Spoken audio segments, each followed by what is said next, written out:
घरेलू निवेशकों का दबदबा बाजार में लगातार बढ़ता जा रहा है। मॉर्गन स्टैनले की ताजा रिपोर्ट के मुताबिक भारतीय शेयर बाजार में एफआईएस की ओनरशिप में तेज गिरावट आई है और घरेलू निवेशक की हिस्सेदारी में उछाल आया है। क्या है आंकड़े, क्या है डिटेल, समझते हैं श्रेया से। श्रेया बताइए।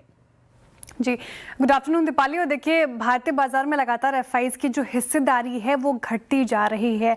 अब ये घटकर एफआईएस की ओनरशिप 16 साल के लोएस्ट लेवल पर आ गई है। लेकिन गौर करने वाली बात यह है कि मार्केट फिर भी स्टेबल है, यानी कि भारतीय बाजार से एफआईएस लगातार पैसा निकाल रहा है, लेकिन फिर भी भारतीय बाजार स्टेबल है। उसके पीछे बड़ा कारण है डोमेस्टिक इन्वेस्टर्स। जी हाँ, डोमेस्टिक इन्वेस्टर्स लगातार भारतीय बाजार में पैसा लगा रहे हैं और अब ये रिकॉर्ड स्तरों पर हैं।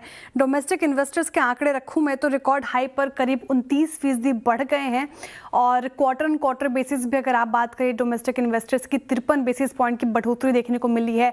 तो ये चीज़ें जो है वो भारतीय बाजार को सपोर्ट कर रही है। म्यूचुअल फंड्स, जिस तरीके से SIPs के आंकड़े आए हैं, इनफ्लो बढ़ा है, इंश्योरेंस कंपनीज और रिटेल इन्वेस्टर्स अब मार्केट को सपोर्ट कर रहे हैं।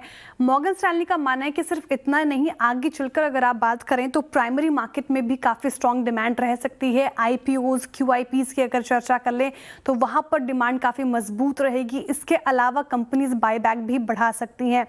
साथ ही प्रमोटर्स की बात करें तो प्रमोटर्स अपनी हिस्सेदारी अपनी स्टेक होल्डर्स कंपनीज में बढ़ाएगी, जो ओवरऑल कहीं ना कहीं कॉन्फिडेंस बूस्ट करेगा मार्केट का। ये भी बड़ा ट्रिगर हो सकता है भारतीय बाजार के लिए। अच्छा, जिससे ऑब्वियसली कॉन्फिडेंस बढ़ेगा। लेकिन किन सेक्टर्स पर इंस्टीट्यूशंस ओवरवेट हैं तो उनमें शुमार है फाइनेंशियल सेक्टर। देखिए, बैंक्स हो गई, NBFCs हो गई, यहाँ पर नज़रें बना के रखिए। इंस्टीट्यूशंस यहाँ पर ओवरवेट है। वहीं जिन सेक्टर को आपको अवॉइड करना है उसमें मटेरियल्स आते हैं, जैसे सीमेंट, कमोडिटीज़, यहाँ पर थोड़ा आपको कॉशियस रहना है फिलहाल। लेकिन इस पूरी रिपोर्ट से, मॉर्गन स्टैनली की इंडिया स्ट्रैटेजी रिपोर्ट से ये बात तो साफ होती है कि भारतीय बाजार अब FIs पर डिपेंडेंसी थोड़ी कम कर रहा है और कहीं ना कहीं डोमेस्टिक इंस्टीट्यूशंस ही भारतीय बाजार को चला रहे हैं फिलहाल। ओके, शुक्रिया आपका श्रेया, ये इंटरेस्टिंग डेटा सामने लाने के लिए।